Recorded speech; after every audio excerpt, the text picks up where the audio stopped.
Good morning, everyone. Good morning, everyone. I'm Debanjan from Deloitte Consulting. Before I start the presentation, just to have an understanding, how many of you are actually from the Human Resources Department or are connected with Human Resources? Can I have a show of hands, please? Okay. And how many of you consider yourselves as business leaders? Okay, very few. Yeah. All right. My presentation today is going to be about the future of work and what is the HR function of the future likely to be. What are some of the technologies that could come into play in the future of work? When I talk about the future of work, Deloitte has done extensive work around the future of work. We have dedicated websites on this, and I would strongly encourage you to go to these websites to look at some of the publications that we have around how you transition to the future of the work and the workplace, what machine intelligence, what automation is there. A whole lot of material is out there, okay? So if you're really interested about what the future of work and the workplace is going to be, please visit this site. And what we have also done very recently is that together in Singapore, we have established a Global Future of Work Center of Excellence together with the Economic Development Board in Singapore to actually come up with some solutions and technologies around what the future of work is going to be. And I'm going to talk a little bit about all of these, but also in the context of where you are today in this part of the world and see what could be applicable here. Thank you. Go back to the presentation, please. Okay, so I'm going to start with a slide about what appears to be happening, okay? If you look at this slide, what you see is on the y-axis, something called the rate of change, and on the x-axis, time, okay? The rate of change of technology has actually been very progressive with time. Technology has actually, leapfrogged with time, okay? However, the other aspect of it is when you look at business productivity has not kept up in terms of the rate of change as technology has. It has actually been shown that there is now an ever-increasing gap between how productive business can be with the technology that is actually out there. Okay? All of you are using smartphones. I mean, I heard when in the earlier presentation, some 99% of you in this room are using smartphones. Okay? How is that smartphone connected to your business? Any answers? How is that smartphone connected to your business? What are you using the smartphone in your business for or to do with your business? Anybody? Emails. The most common answer. Everybody looks at their business emails on their smartphone. Anything else? I'm sorry? Expense claims. Very good answer. But I'd just like to ask the audience in this room, how many of you are actually using the smartphone for doing your expense claims? How many? PwC, probably one of the leaders over here. But how many? Who else? No. Yet, that's the technology that is there. But you're not using it. The businesses are not using the technology. And you know what? If you look at this in a slightly more detailed way, you as an individuals have actually been able to keep up to a greater extent than businesses with the rate of change of technology. You're using your smartphone for business, mainly for emails. But as an individual, you are using your smartphone for so many other applications. You're using it to communicate on WhatsApp with friends or Viber, whatever. You're using it to have video communications. You're using it for looking at navigation. You use your GPS all the time, okay? So you are being able to keep up with technology far faster than what business is doing. And if you look at government and society, public policy, that's actually a laggard, okay?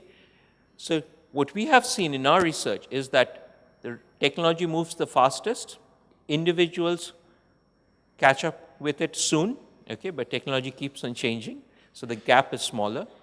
Businesses are trying, and governments, public policy, etc., is actually lagging behind, and there's a huge gap that needs to be closed over there.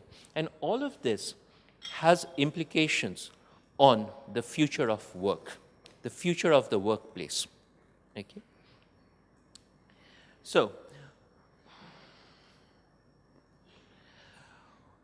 we've recently published our 2017 Deloitte Global Human Capital Trends, and we have identified 10 trends that are over there.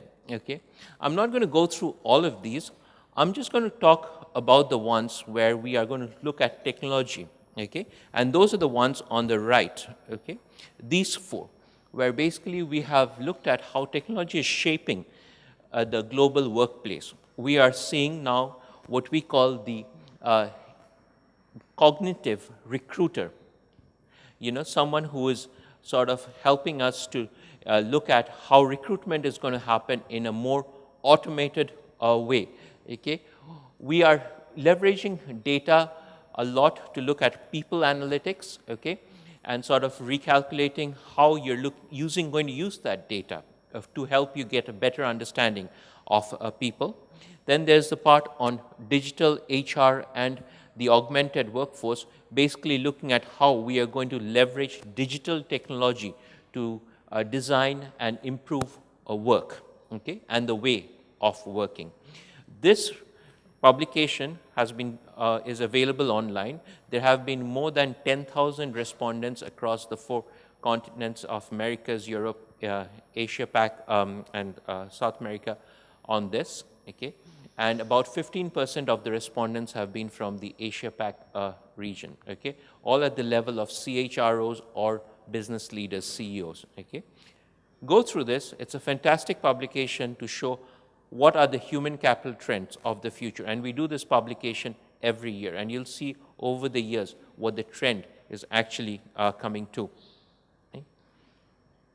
Now, with this, what I want to point out is that the workforce of tomorrow will be very different from the workforce of today. Okay? We are going to work together with, actually you can't see it so clearly over here, but basically machines and human beings are going to work together. You have to accept that fact. Again, in one of the previous presentations, we had some interesting insights about the rate of automation in Vietnam. Okay? That is going to change. I can assure you, all your factories, manufacturing, all of that, the rate of automation is going to go up. And the workforce of tomorrow will definitely see humans and machines working together. Okay? Every job in the workforce is being reinvented with the use of technology. And the way that we envision the workforce of the future, which is what is on this side of the thing, is that you are not going to have only full-time employees on your payroll. Okay? The workforce of the future is going to be a mix in terms of employees that are on your balance sheet and off your balance sheet. It's an open talent economy. It will be more focused on delivering solutions rather than having workers looking at processes. Okay? So you are going to deliver that solution, you're going to use not only your employees, but you're also going to do crowdsourcing. Any of you here have done crowdsourcing? Okay, again, the gentleman over here. But crowdsourcing is very big. And crowdsourcing is being used by companies like ourselves to solve to bring about solutions, okay? Mm-hmm. If we have a problem, we try to look at a solution. Now, the best way to do that solution may not be within our organization. We need to work with others to get an answer to that solution, and we need to work with the broader economy, the people economy that is out there. To bring a solution, you may not be able to do it just by yourselves. You may need to work with freelancers. You may even need to work with contractors. Actually, all of you use part-time contractors, right? Do you or do you not use third-party contractors, part-time contractors, people who are there on your workforce? And how many of you treat them at the same level as your full-time employees? No. Oh, you do. Okay, that's very interesting. Very happy to hear that, and we should catch up. But a very few organizations actually do that. Your contractors are like third-class citizens. You bring them in because someone has gone on maternity leave and I need a 6 months cover. Okay? Or I need to do something very quickly, I don't have any headcount. Let's get a contractor in for 3 months, an intern in for 3 months. Nobody will know about it. Okay? And it's cheap. Things like that come into play. But in the future, you're doing this now because it's to solve a process. In the future, you'll have to do it for solutions because the workforce of the future will change. And as HR think about how you're going to work with these sort of talents, these are going to be your talents. Talent is not the full-time employee who has joined you as an analyst, then moved on to a executive, manager, vice president. No. The talent is going to be out there. And as HR, you'll have to manage this talent, and it's not too far away. You'll have to work with your business to think about how you're going to recruit robots. Have any of you thought about how you're going to recruit robots to help you in the future? Okay? It's time to start thinking about that. And you'll see what I mean by robots later on. But yes, because as HR, you're helping the business to deliver the work, to make sure that the work is getting done, right? So in the future, robots are going to play a very important role in getting that work done. So start thinking how you're going to use robots or recruit robots in the future. Okay? So ladies and gentlemen, please rethink the very nature of how you work. It's going to change. If you're not part of the change now, it's coming, even here. Okay? You have to rethink the very nature of how you're going to work. You have to think how you're going to leverage technology, how you're going to look at analytics that are coming out to basically reshape the way that you're working. Okay? Which is actually going to be what we use this triangulation for, is you have to rethink in terms of the combination of talent, technology, and workplace. Okay? Today, the way that you deliver work is this blue triangle. It is very much on the physical, the laser pointer doesn't seem to be working, but it's very much based on physical proximity. Your workplace, everybody is sort of close together. Okay, so physical proximity plays a very big part. You're using less of automation, and in terms of the different talent categories, what I talked about, contractors, freelancers, crowdsourcing, you're using less of that. In the future, physical proximity will play a less important role. Okay? Technology, which is the automation part, and the talent, the different types of talent, they will play a bigger role in the future workplace. Okay? Which brings me to this slide. We have what we call the 7 drivers of the future of work. The first driver that's going to shape the future of our work is technology. Okay? I keep on repeating this. It's very, very important. Okay? Technology is everywhere. Okay? And the successful organization of the future is going to be the one that is being able to leverage technology better. Okay? The organizations which will be able to leverage technology, okay, they will actually be more profitable, more productive in the future. Our survey actually showed that 90% of the CEOs that we surveyed as part of our Global Human Capital Trends report realized that technology is disrupting the way that they are doing business or their businesses. However, less than 70%, okay, actually think that, more than 70% actually think that they are able to cope with it. Okay, they're not able to cope with this change in technology. Okay, and the skills that are required to cope with this technology, they do not have this. 70% of the organizations do not have it. The second thing that's going to shape the future is the massive growth of artificial intelligence, cognitive computing, and robotics. Okay? Artificial intelligence has invaded your lives, whether you like it or not. How many of you are using Siri? Apple smartphone, right? You all have your smartphones. You're using Siri, Google Assistant. Okay? You're all using it. That is artificial intelligence that is actually in play. It is real. Okay? When you're logging into Facebook, okay, you are getting some, some of the feeds that you are actually receiving are based on what you have been looking at before. Okay? That's also artificial intelligence in play. Okay? And the cost of delivering these solutions has decreased tremendously. Okay? Think about it. How long ago was the Apple smartphone invented? How many years ago was the Apple smartphone invented? 10 years ago. This is going to be the 10th anniversary of the Apple smartphone, which everybody is looking forward to a new iPhone this year. Okay? 10 years ago, 2007, or actually 2008, around there. Okay? And this is 2017. Think of how rapidly this technology has progressed in 10 years. Okay? It's just been 10 years. And you're all hooked to your smartphones already. Okay? And the cost? What's the cost? All of you, a lot of you in this room can afford to buy it. Okay?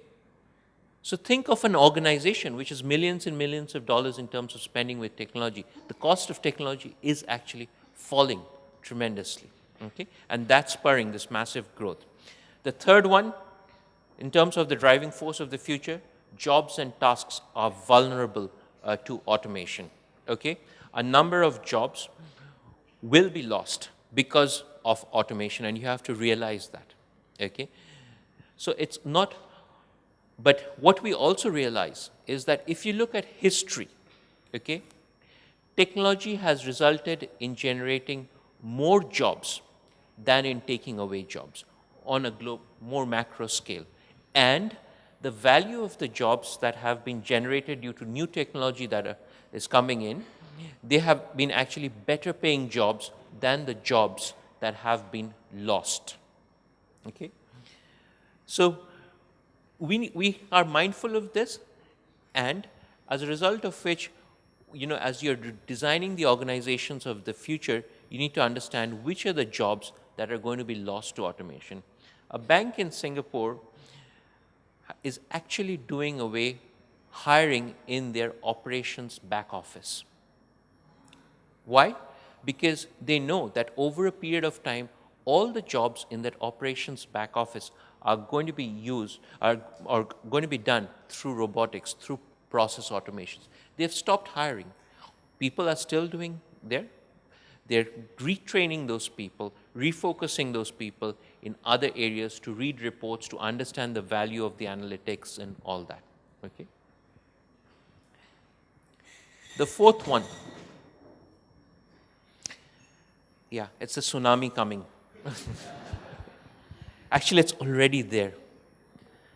There's a tsunami of data. In the last 2 years, the amount of data that has been generated, okay, is more than the entire data generated in the history of mankind. Okay? Organizations have to learn how to use this data and how to make the best out of this data. Okay? The new core competencies of organizations are going to be around statistical computing, basic data manipulation, data visualization, and the use of databases. That's actually going to help organizations in the future. Okay. The fifth one that's driving the future of work is the diversity, demographics, and generational change.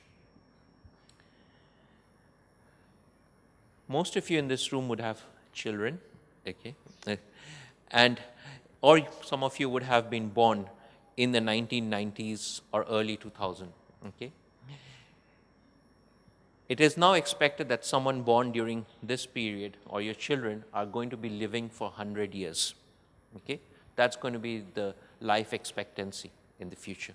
Okay? Out of those 100 years, in order to support yourself and survive, it is likely that you will be working for about 70, 75 years. Okay?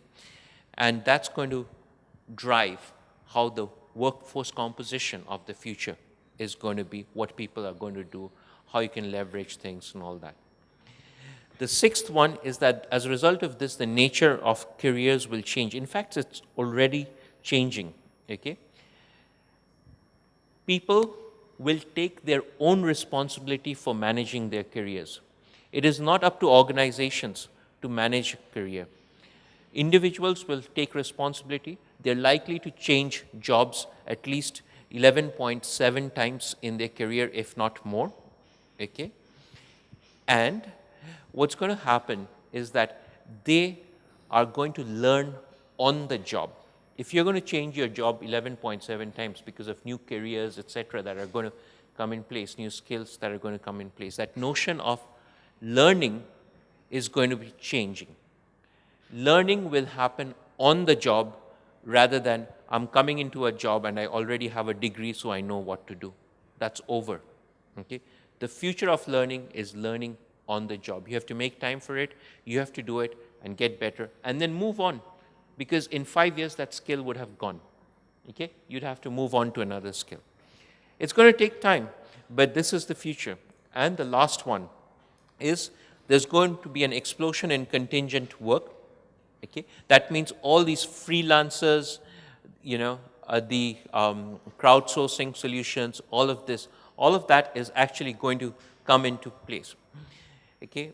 In fact, all organizations that we have spoken to actually are looking at building up this area. How do you build up your contingent workforce? Okay? Contingent workforce means those people who are actually not on your balance sheet. How do you utilize them? What are going to be the rules of governance? How will you treat success with them? Okay? All of that. And how will you engage them? None of you, I'm sorry, I'm generalizing, but most of you would never have thought that as part of your employee engagement, you would need to look at your part-time workers, the people who come and just be with you for a few months in a year on that. No, in the future, they are going to be a part of your workforce, and they're going to be a very important part of your workforce. And look at this. Think of Grab, Uber. We have Grab over here. Who are their workforce? Their workforce are not the taxi drivers who are actually on the streets. They are, in terms of their, on the books workforce, they are the off the balance sheet workforce. Okay? But it is actually that category of workforce that is driving the success of Grab. So just understand how important that category of workforce is to them. Okay? Now, so the driving forces will redefine the future of workforces, and what is going to happen is that there would be implications for individuals. You'll have to engage in lifelong learning, shape your own career path. That's going to happen. There are going to be implications for organizations. You'll have to redesign the organization work with respect to the technology and learning. And there's going to be implications for public policy. As a government, you'll have to reimagine how you're going to enable lifelong education in the society. Okay? You're going to have to support income and healthcare and all the medical benefits for all these contingent workers. Okay? You're going to have to reassess all the legal and regulatory policies surrounding the hire of contingent workers and the use of technology across different zones. So all of these implications will be there. Okay? And all of this will result in an augmented workforce. Okay? The augmented workforce refers to the need of the organization to implement cognitive tools and retrain people to use these new tools, okay, as more and more work becomes automated. So 65% of the organizations that we surveyed in our human capital strengths are already implementing or piloting some form of robotics. 17% believe that they are ready to address the emergence of smarter technology. 77% are already retraining or redeploying the human talent that they have, who have been displaced by the automation, and 32% of these organizations, which is a smaller number, view HR as a critical partner in the delivery of robotics and cognitive programs. That is going to change. Okay? That 32% has to grow bigger because HR has to play a key part in terms of this open talent and how robotics is going to come into the organization. Okay? So which actually, I'm just going to very briefly tell you, when we talk of the automation, there are actually several layers of automation. We start with the basic one on the left, which is robotics. Okay? And robotics is the most simplest level of automation. What does a robot do? It mimics humans' actions. It is used for rule-based processes, and it basically results in certain efficiency. Then comes the next level, which is cognitive automation, where we are actually looking at not mimicking or copying actions, but actually copying human judgment. Okay? Understanding how a human works, the judgment, and trying to put that in place. That's a much higher level. Okay? And the last one, which we know as artificial intelligence, is something that is about mimicking or understanding human intelligence, how a human brain processes things. And that's part of artificial intelligence. Let's not even go to the right.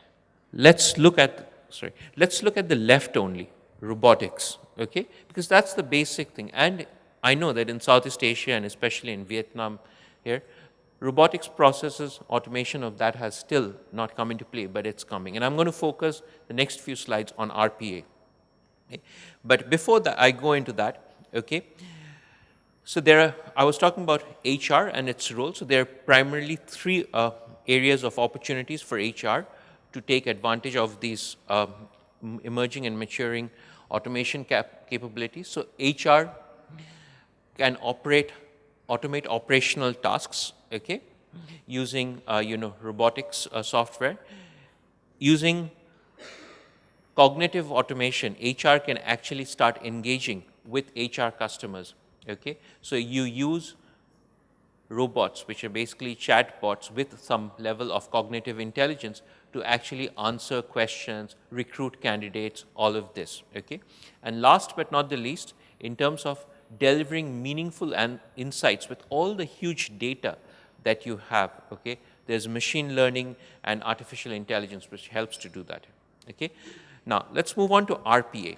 Okay, robotics is basically about mimicking certain human processes, okay? And they are basically used for transaction processing, data manipulation, communication, etc. Okay?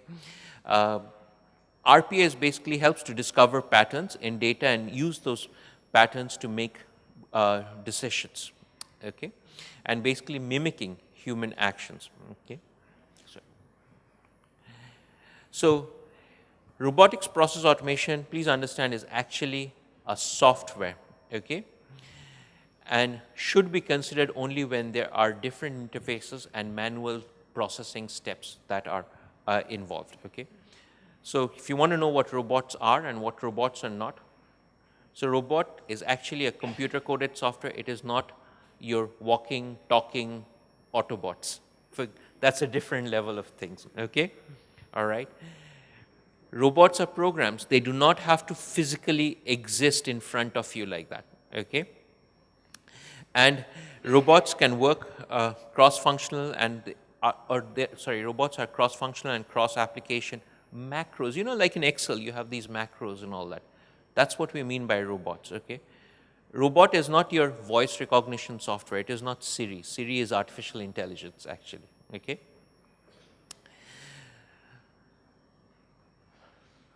Okay.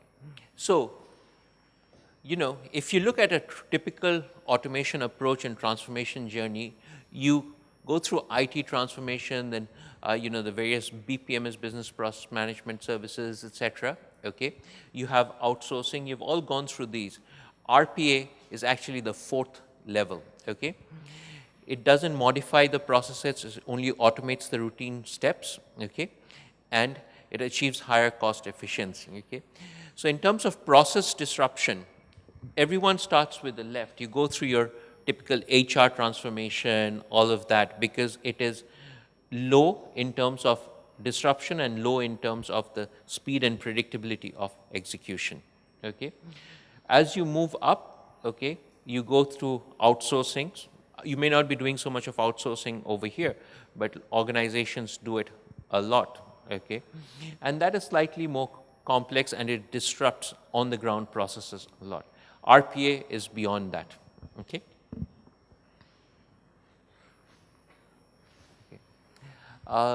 I don't want to go through this. The benefits from RPA are all around. Basically, it's more around the cost savings can be more significant because there's going to be, you know, less of errors, less of disruption, all of that coming into place. Okay, and they can work non-stop. Okay, again, not spending too much time on this is that before we consider. We've done a lot of RPA work. Before we consider any process, we need to actually understand whether they are suitable for robotic process automation or not, okay? So typically processes that are rule-based and repetitive, they have structured data, okay? They are not subject currently to optimization, okay? Processes which can be done outside of office hours. You don't need to be in the office to do that. These are typical candidates for robotic process automation, okay? And for HR, well, the robots are here. So we have actually, you know, certain processes based on the maturity and technology and in different types of organizations. There are a number of such opportunities that exist in HR. This is a very dense slide. I don't want to go through this, but just to share with you that at every part of HR typical processes, there are processes where there is a very high opportunity for automation. That's the one in slightly darker blue. Then the ones in a slightly lighter blue are the ones where there is a medium opportunity for automation, and the ones in white are those that are not there. Okay, I have something here that says time's up, so I just need to move on a bit fast. Okay, this is where we take the recruitment and onboarding activity and just, you know, as you break up the recruitment and onboarding activity, you can look at what's the automation potential and the cognitive ability that is required. So here, automation potential is low when you're trying to define your recruitment plan. You know, establish what are going to be your various sources of recruitment, develop the selection criteria, etc. For that, you need to think, okay? All right? So the cognitive requirement, the thinking requirement is high. The process requirement is low. Is it suitable for robotic process automation? No. Okay, these are human optimal tasks.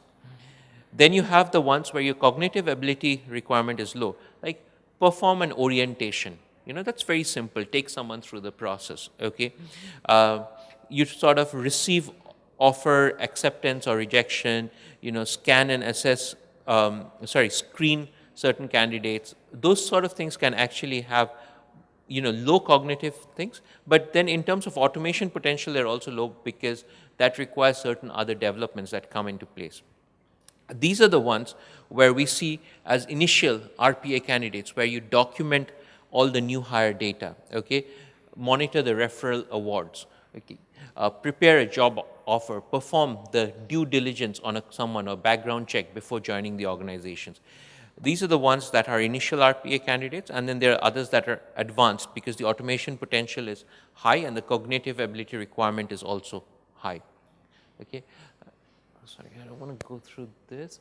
Here is a case study, okay, about processes automated in HR, like running HR MIS reports. Okay, so in this case, before the robotic process automation, it used to take the organization, okay, about 40 minutes to 1.5 hours per record to run the HRMIS. After RPA, okay, so this is missing, but time was reduced by about 40% to generate each record. Okay, and as in place of the analyst, the bot actually opens the report generation tool, updates the tools, generates and saves the reports, filters as required, formats the report, okay, and documents success failure of the run and updates the next run date. All of this, those of you who are in HR, you know there is someone in your team who's actually sitting down there and doing all this. Okay, but in this organization that we have worked with, we have done all of this through a bot. Okay, so this is a typical RPA thing. The other one is recruitment management process. This is another case study that we have done, where it used to take 20 minutes per record, and there was no quality check. Okay, basically this was to send update of candidate profiles by email, check if the data is correct, then emails the candidate to again update the data. All of this has been taken over by bot, and from 20 minutes per record with no quality check and 20 to 25% rework, we have come down to 5 to 6 minutes per record with zero rework. Okay. Here's another lean robotics implementation in a bank, but in the interest of time, I'm just skipping this. Okay. What I want to say to end my presentation is that with these case studies, I wanted to show you that the future is already here. Okay? Don't think the future is coming in another 5 years. This is the future. You're living in the future. Okay? All those things that you heard about robots and all that is actually here. So the future is already here. Now the question is, what should you do? Have you thought about it? What should you do? And I'm not going to be, able to answer this question, okay? But what we are seeing and how we are seeing organizations succeed is that organizations that are taking action and experimenting, it's very important to experiment, okay? They are the ones that are becoming successful. You have to experiment with the future. The future is messy. Trust me, we don't know what it is going to be in another 2-3 years' time, another 5 years' time. Okay, it's complicated. But if you're not on this bandwagon, if you're not experimenting, you're not going to be there. Okay? How many of you have innovation labs in your organization? Or something like an innovation committee? Just 1, 2? Have you heard of this thing called innovation committee? Yeah? A lot of organizations have it, and it's supposed to be a ground where you can experiment and maybe fail in some ways, but after a couple of failures, you'll probably have success. You have to experiment. If you're a business leader, this is now the time for action and experimentation. Okay? So I'm going to leave you with that. Thank you very much for your participation. If you have any questions, I'm around for lunch, and you can always, get back to me on that email address that I have there. Thank you.